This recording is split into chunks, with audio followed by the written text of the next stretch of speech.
Hey everyone, welcome back to another video from A Man Talks NRL SuperCoach. Today we're going through the roundup number 8, or what I'm going to call the year of the dual second row forward, front row forward.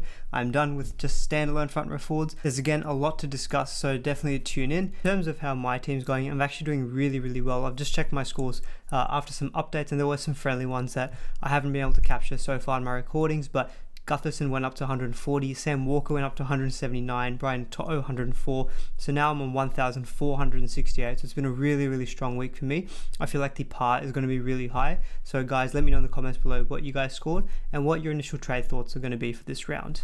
Also note that I recorded some of the team analysis sections before some updates started rolling in, so some of the scores and some of my comments will reflect some scores which have been pre-update, and so there will be some different scores throughout the rest of the video. But guys, if you like this, would really appreciate a thumbs up, and do please subscribe to the channel if you haven't already. My goal is still to get 1,000 potentially by State of Origin, but if we can do it by the end of the season, that'd be amazing too. But let's get into the roundup. So the first game of the round was the Canberra Raiders taking on the South Sydney Rabbitohs. Rabbitohs taking this one out in the end pretty comfortably, 34 points to 20. I wasn't able to catch the full game, was only able to watch the highlights of this one, but it seemed like the Rabbitohs had this one in the bag. It was only the Raiders later on getting denied a couple of tries, which we might touch on a bit later, which didn't see them get over the line. With the Raiders, I think there's really, Supercoach options are really lacking, I think, at this point in the season. I think Jordan Rapana has actually done pretty well in the last couple of games. He had the goal kicking this game with Jared Croker out of the side, and with George Williams actually being a very late out. I think he had injured something in the warm-up, so he was a late exclusion from the team, so Rapana got the goal kicking duties there. So he's got a 67, but that did come with a couple of tries and goal kicking too, add in like a line break, so it really just showed that he really needs those attacking stats, but he has been able to get them. It looks like they're definitely favouring his wing compared to Bailey Simonson, who's sitting down the bottom of that list there with 28 points versus Rapana's 67. So not ideal for us Simonson owners who's hoping that he gets a few tries and can start making some money. It just doesn't look likely at this point in time. Really other interesting talking point I think out of the Raiders was their forward rotation. So Ryan James was starting this game, finished on 15 points, and he played about the first opening 23 minutes, and he never saw the game again, which was really odd to see, a starting front rower only playing 23 minutes. Obviously I think a lot of people, including myself, were very frustrated at that, hoping for, his break even was only around 30, so I was hoping for maybe 40 minutes out of him and he can maybe get 40 points, but just wasn't there in this game. And yeah, the rotation was really strange, and I think it really emphasizes that point of it's so hard to pick which second row forward or front row forward option to go for from the Raiders. We can see that all the points are fairly split between them. You've got Starling 57, Ryan Sutton 57, Hudson Young 53, Emery Gula 52, Tarpany 50, Horsburgh 46. So they're all very kind of evenly spread out, and no one really, I think, getting points just justifying a keeper status.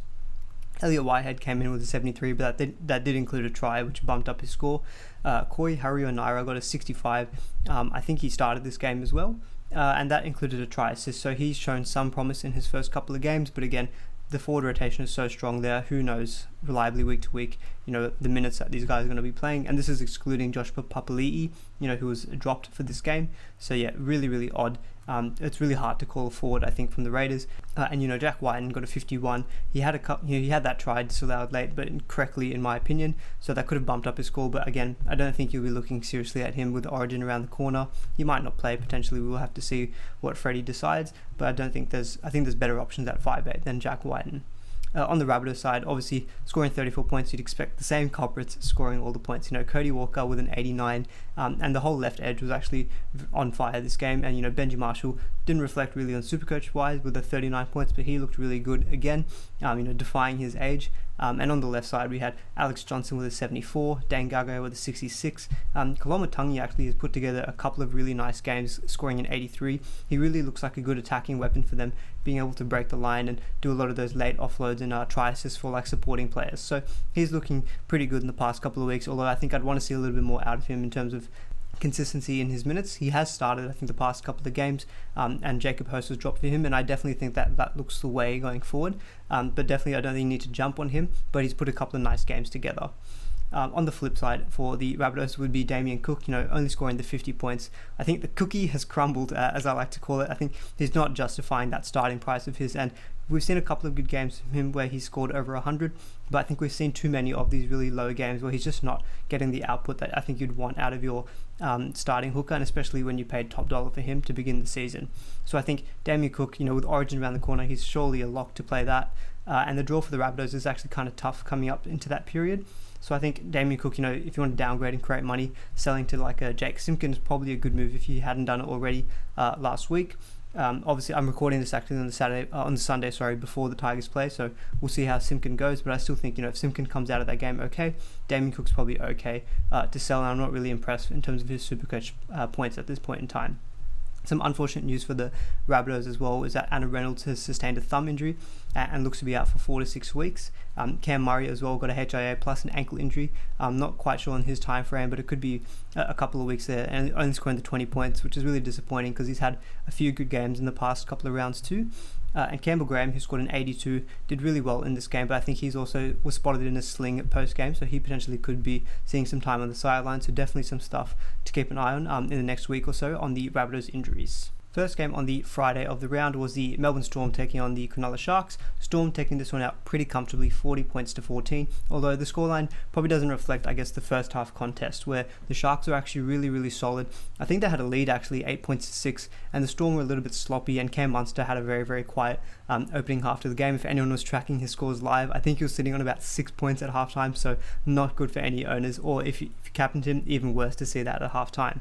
But, the Sharks really fell away in the second half, which is becoming a bit of a narrative with them. We saw that against the Roosters where they put in a good solid 70-minute performance, but in the last 10 minutes, Sam Walker ripped them to shreds. And in this game, it was just the second half in general. The Storm were just completely on top of them.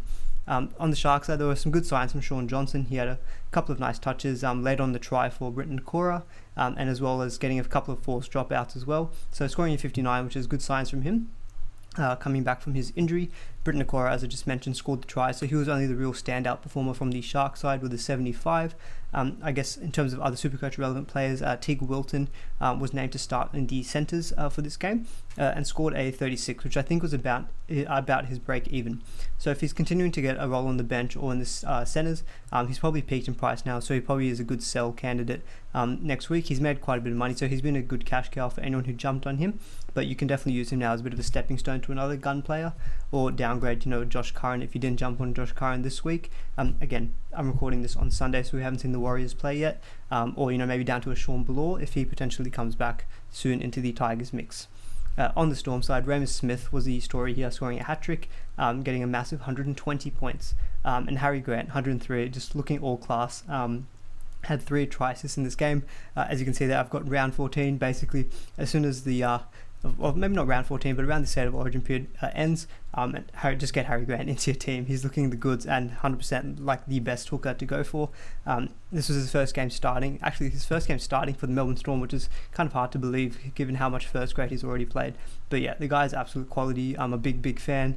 Not happy that he's a Queensland player, because as a New South Wales fan, it's hard to see someone that good play against you, but look, he's a quality player. You have to pay respects when you see such quality. Christian Welch actually had a good game, 67, so happy with that in my front row forward. I was looking at him a bit of a stepping stone to like your Payne Haas, but as we've seen, the front row forward position really is pretty barren this season, and he's chipping in with 60 to 65, so I really can't complain at that, and I don't think I'll be moving him on anytime soon. It's probably going to be around the Origin period if I do choose to do that. Nico Hines again, 69, pretty good game from him. Had a couple of, I think he had a try assist or 2, and pretty popular player to buy this week. Actually, a lot of people I think getting rid of like a Charlie Staines, or even going from like a Tedesco down to him in their fullback. If Pappenhausen is again out next week against the Rabbitohs, given the Rabbitohs have picked up some injuries, you could see Nico Hines profit again. So pretty good game. And Jerome Hughes again, putting more and more good games together. I scored a try in this. He's definitely shown some threat to get a lot of tries as well. That's really boosted up his scores in the past few weeks.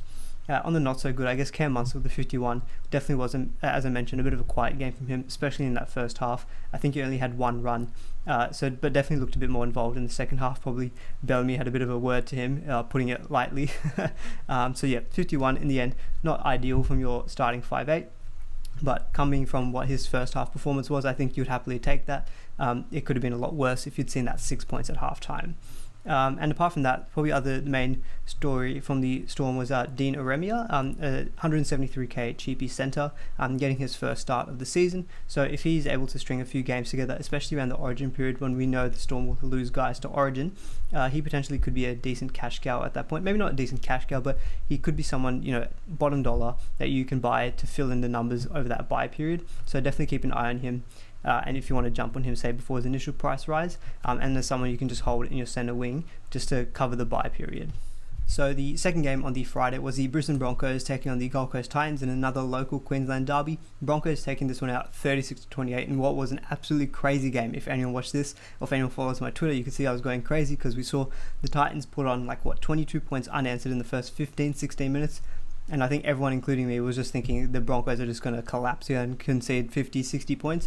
But to their credit, they really fought back well. This is their biggest comeback victory, coming down from 22 points and taking this one out with 36-28.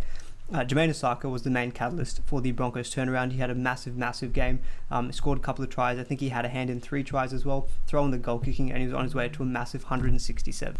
Other good performances from the Broncos here were Tevita Pangai Jr. and Payne Haas, both coming in over 70. Tevita Pangai 79 and Payne Haas 74. So really good games from them. Really happy that I brought in TPJ this week, and he was really effective coming up against Dave Fafita, and looks a lot more attacking, playing on the edge. So I'm really happy to see that move's paid off for him, and he's getting the full 80 minutes there, which is a really good sign too.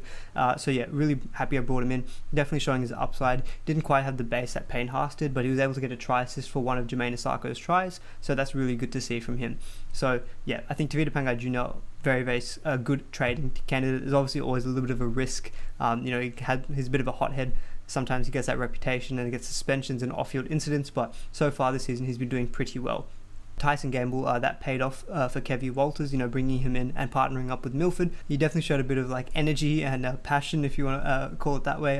Was mouthing off a few times, but I think Broncos fans would probably be happy to see that they've got someone in their team who's really seems like he's playing for the jersey. He's a bit of he's mouthing off at other players, so I think they'd be happy to see that. The other teams probably won't, but in terms of his game, he scored 45, but I think he's halfback and 5'8" listed, which is actually kind of rare to see this year so far. We haven't seen that many, but I think it's really hard to break into that Cleary-Sam Walker combo. And at 5'8", you've got Josh Schuster, and then you're probably going to be running like a Jerome Luai, Cam Munster, Cody Walker. So it would be hard to bring him into your team, but good sign from him.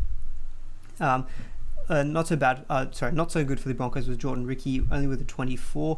I think he even got the start this week, but still, he's probably done maybe as a SuperCoach option. Potentially you could hold him for round 13 because it would add an extra number, but it seems like this new role, he's playing he's going to be scoring around the 30s, and he had a couple of drop balls here as well, which wasn't a good sign. For the Titans, they had that really hot start to the game, and AJ Brimson was a big part of that. He ended up on 94 when it looked like he was on track to get like a 200 the way that he was going. And Tyrone Peachey again was instrumental in that opening start, getting a 77, and Fogarty with a 63. Big talking point here is obviously going to be Dave Fafita. So I did, obviously I think he was very popular as a captain. I think 22% of SuperCoaches captained him this round. He just looked very quiet. I think that part of that could be Tevita Pangai Jr. Being very effective at limiting his impact. But I think a lot of that was also just the Tyrone Peachey and the halves just weren't really able to get him quality ball, I think, in my opinion. He was running a lot of decoys, as you can see. I've added that little comment there, and didn't seem to be running the ball as much as we probably would have hoped. So really was a bit of a failing on the part of the Titans attack, I think, not being able to get him more quality ball in the second half.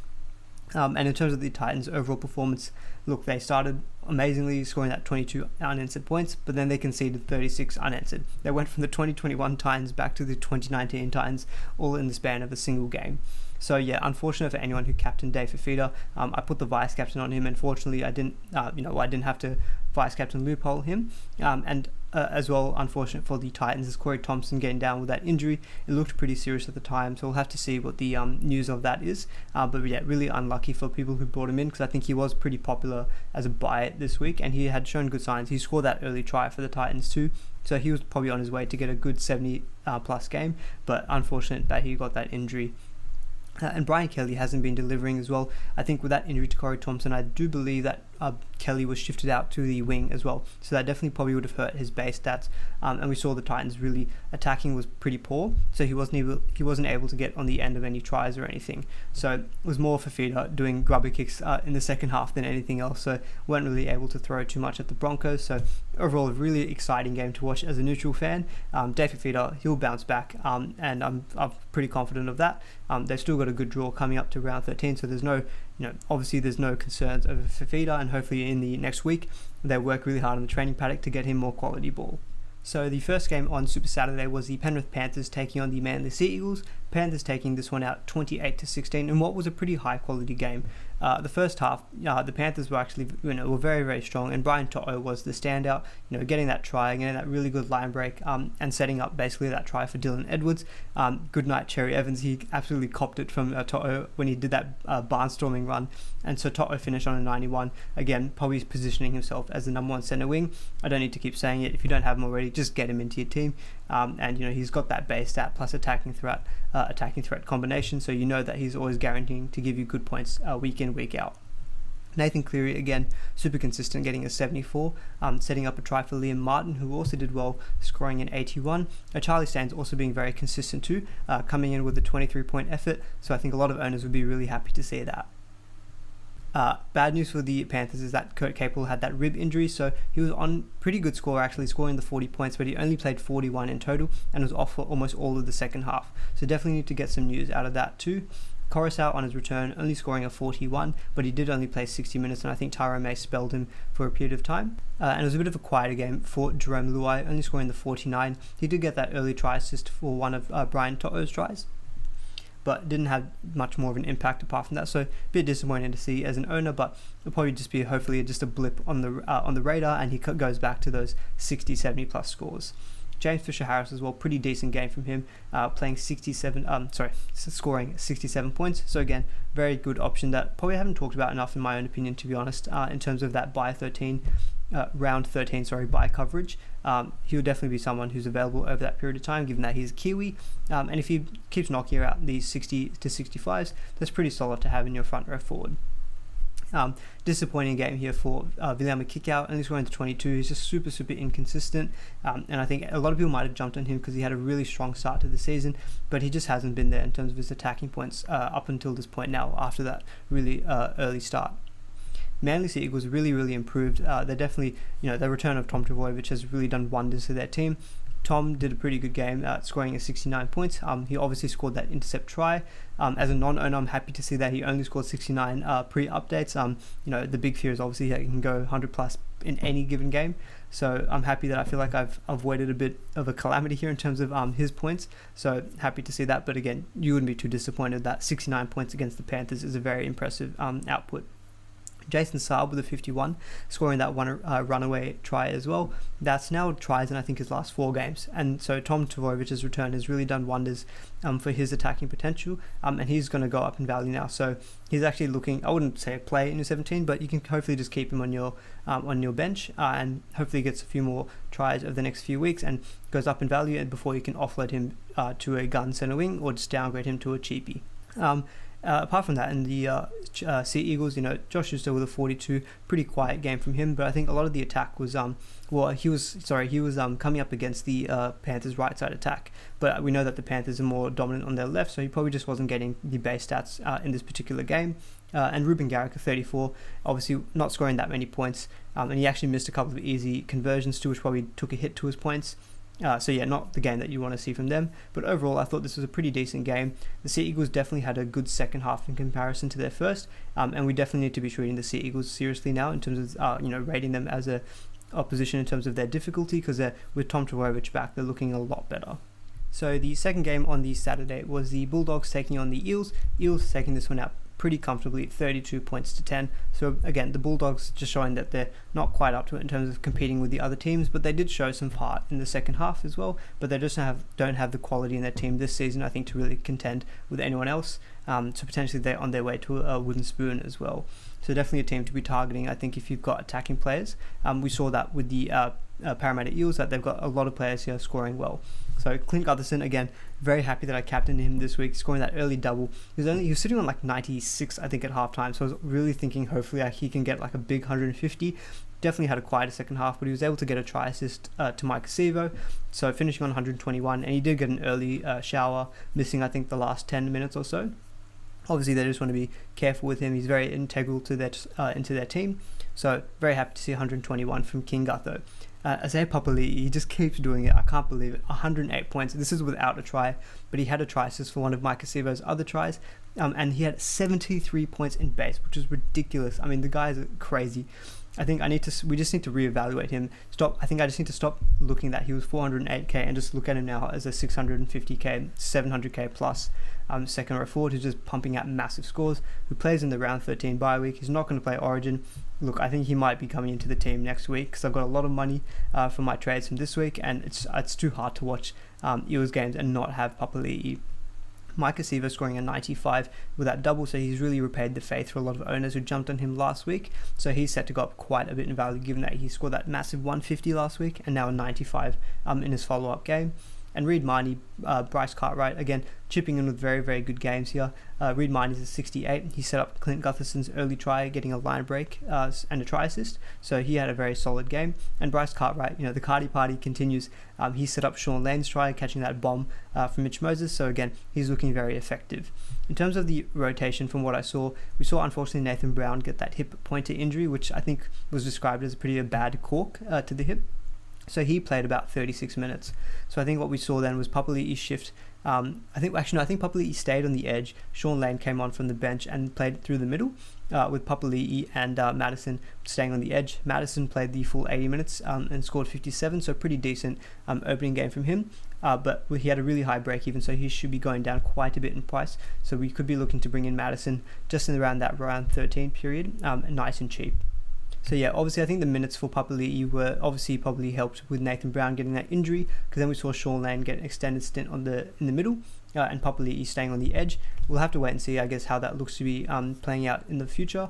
But I think the comments were that they prefer actually Sean Lane to maybe playing in the middle. I know I'd mentioned that they said that Papali'i was playing in the middle, but I'm seeing some different reports. So I think definitely something to keep an eye on, because if Nathan Brown's out for some period of time, then that probably means that Papali'i's place is even more secure, and he's probably still going to get big minutes. They've got a decent draw coming up, and he's just looking the goods. So I think he's probably coming into the team. Unfortunately, Blake Ferguson, only the 44 without a try, which is, pretty decent actually when you think about it, given that no main attacking stats, but almost all in base and power, so you'd happily take that without him scoring a try. Junior Paulo just does not get it done anymore. He's scoring, I think he played like 42 minutes. Just doesn't do that many runs. He's not offloading as much. A 32, this is not what owners want to see. I said that he was a hold, given that he's already lost so much value, but it doesn't seem like he's going to get out of this slump anytime soon. So I don't begrudge anyone just cutting their losses and upgrading to like another front row forward, like a TPJ, because there's a vast difference in terms of their points output at the moment. Dylan Brown didn't have a great game, only scoring the 30 points. Very happy that I cut my losses with him and switched to Jerome Luai, because I was very persistent on potentially holding him, but trading him out now I feel a lot better, and he's just not looking that involved in the attack. It seems to be more Moses and Gutherson who are running the show. So the last game on the Super Saturday was the Newcastle Knights taking on the Sydney Roosters, and the Roosters absolutely dominating this game and winning 38 points to 4. We'll start off with Sam Walker. The guy is already a SuperCoach legend. I think it's 5 games, and he's scored one game of 21, and apart from that he scored an 80, 125, 168. The guy's a freak. He had a hand in 5 tries, scored a try of his own. So, for SuperCoach, that's exactly what we want. I think 1% of SuperCoaches captained him, and congrats to you. That's a massive score to get a captaincy on. And so, yeah, he's already cemented himself as a SuperCoach legend. The way that he's playing with his, his kicking ability and his cutout balls is really, really benefiting the edge players of the Roosters. Josh Morris scoring a hat-trick with a 92, Daniel Tupou scoring 90, getting a try with a lot of base stats included as well. Angus Crichton had a bounce back game because he's had a run of a few poor games, scoring an 87 with a try, and these are all, Sam Walker had a hand in basically all of their tries. Tupanua didn't score a try, but a 71, with a lot of attacking stats, and he had really good base stats this game actually. I think he made about 35-40 tackles and with a lot of runs, so probably a very good sign for Tupanua. Takiaho came off the bench and played about 45 minutes, scoring 53, so pretty decent base there. But one thing to note though is that he didn't get the goal kicking when he was on the field. Sam Walker was still maintained at the goal kicking, although Sam Walker wasn't like super accurate from the goal kicking front. So we'll see if Takiaho resumes those duties when he comes back to start. I don't think, if Takiaho loses a goal kicking, that's obviously, a big downside, given that goal kicking really, puts him up into that keeper territory. But I assume people have other issues, because scoring 53 in 45 minutes is pretty decent output still from your front row forward. So, if he gets up to that 50 to 55, he'll probably get up to around 60 points a game, which I think from your front row forward, you'll happily take that. Unfortunately, the really sad news out of this game, though, for the Roosters was Lindsay Collins and Brett Morris. It was really hard to watch. Firstly, Lindsay Collins getting that ACL, or what's suspected to be an ACL, and Brett Morris was even worse. The guy, he's been on absolute fire, and this is probably going to be maybe potentially his last year with the Roosters, but he might have just played his last game. It was really hard to see, and you could hear his agony through the mics when watching the game live. It was really tough, and then obviously post-game they were showing him and his brother really upset, and that was really difficult. I don't know why the cameras are on, to be frank. I think that kind of stuff is really private and should be kept with the players, because I don't think we need to be seeing that. And it was really tough to watch because the guy's been an absolute legend, but it looks like he's also gone down with an ACL injury, and that could be the end of his career. As we heard from Trent Robertson in the post-game, he basically said that could have been his last game, which is really tough to see, but I guess we have to celebrate that he's had an amazing career, and he's won premierships, scored a bucket load of tries, and he was on fire for SuperCoach purposes, but that's probably not the important thing here. But overall, from the Roosters, a very strong game from them. They even scored a try when they had 11 players on the field versus the Knights, who just weren't very good, to be honest. They really were lacking fifth tackle options, in my opinion. Blake Green is just not that kind of half to create these kind of opportunities for them. Everything has to really just go through Ponga, who did lay on a try assist for Braden Musgrove. But Ponga, that was really all he did, scoring a 41, so a pretty low game from him. It was really the forwards who were getting the points for the Knights, basically because they were just tackling their butts off the whole game. Frizzell made like 40 plus tackles and a lot of runs, so he scored 70. Mitch Barnett with a 60, so I'll happily take that without any real attacking points from him. David Clemmer had a bit of a reprieve game, scoring 56. Connor Watson with a 50. His minutes were a bit strange. He played about the first, 35 minutes, and then he didn't come on until the last 15. So in total, he played about, 46 minutes, or 46 to 50 minutes. So 50 points in that time is really good PPM. So I think Connor Watson's still a decent hold. What I am hoping for is that now with this tough game against the Roosters out of the way, they've got the Raiders, which I guess is a little bit tough, but then they've got a really nice stretch coming up. So I would still hold some of these guys that you've got from the Knights, because the potential for attacking points I think is coming in the next few games. So Connor Watson, hopefully that 50 is just his floor, and he can get back up into the 60s and 70s soon. And Jaden Brayley, again, no attacking opportunities here, so just scoring 49, basically all in base. You would happily accept that, I think, from your starting hooker. And Bradman Best with a 40, again, pretty decent base when he doesn't really have any attacking opportunities. So this is good for us in that hopefully he just goes down in price and we can pick him up nice and cheap, because the Knights are also playing round 13. And Bradman Best, I think, would be a good purchase coming into the easy games for that round 13 period. So the first game on Sunday was the Warriors taking on the Cowboys, with the Warriors taking this one out 24-20, but not without a bit of a scare. The Warriors came out really strong in the first half. It was Cody Nikorima and Tuivasa-Sheck were running the show, ripping up through the middle. Cody Nikorima going over for a try, RTS setting up a couple of tries himself, and they came out with really big scores, 103 and 100.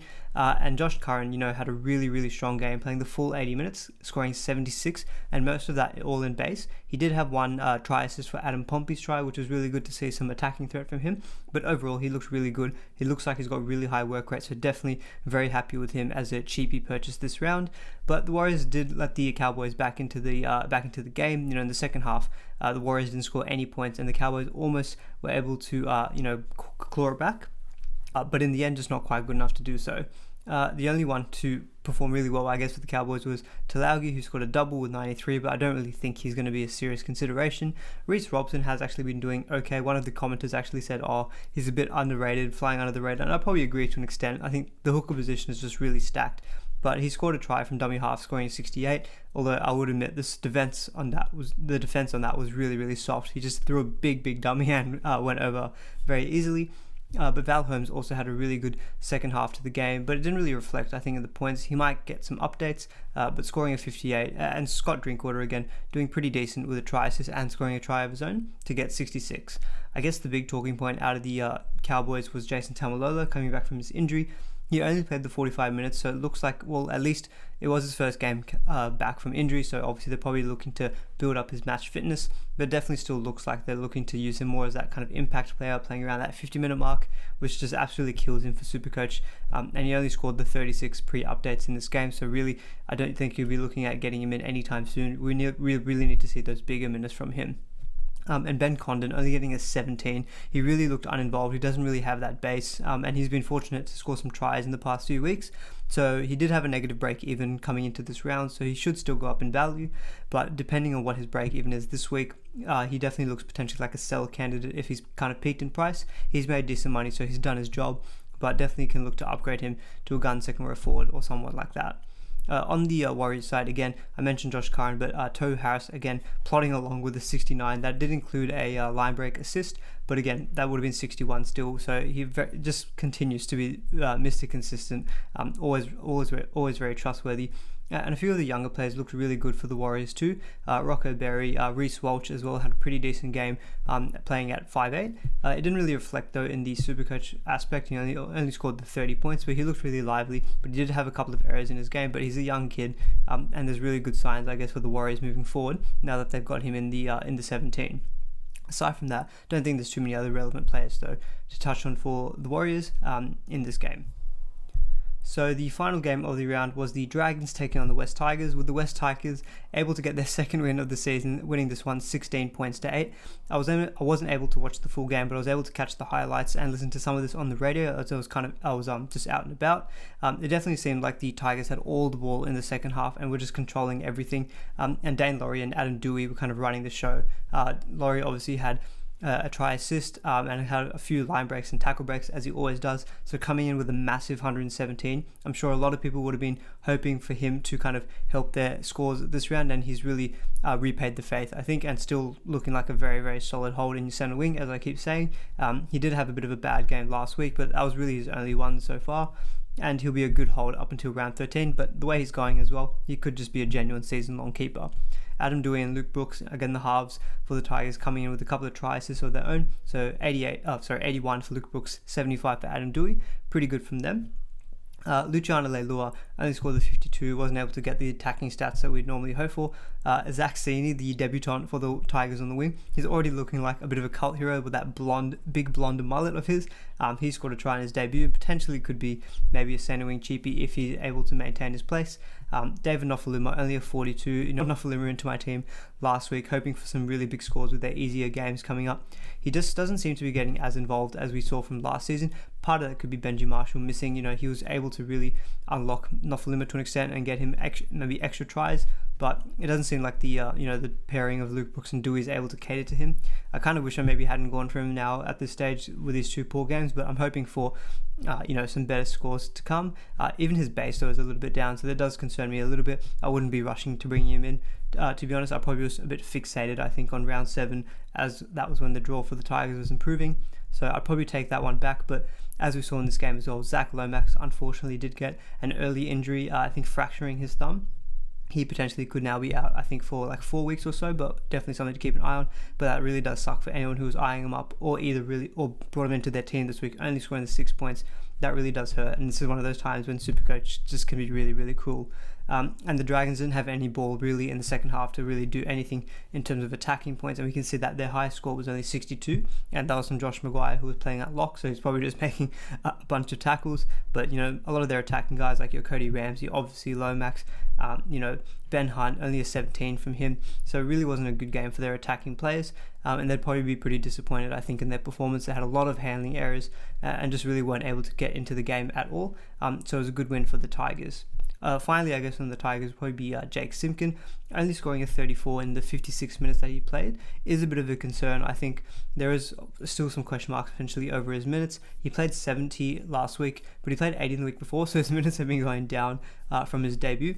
Obviously, part of that could just be they're managing him. He's a really young kid. I think he's 19 years old, so they could just be trying to build up match fitness, but not ideal from a Supercoach point of view. Don't think you really need to rush him into your team. Obviously, he'll make some decent money, but if he's pumping out like 30s to 45s, he probably won't make as much money to the rate I think that a lot of us are going to be expecting. That's it, guys. That's the roundup number 8. Hope you guys enjoyed the video and hope you guys had some good scores this week. Do let me know in the comments below what you guys all scored for the week. If you did enjoy it, would really appreciate a thumbs up. Do please consider subscribing to the channel if you haven't already, as I'll continue to put out roundup videos and also trade target videos moving forward through the 2021 Supercoach season. But until then, see you guys in the next video.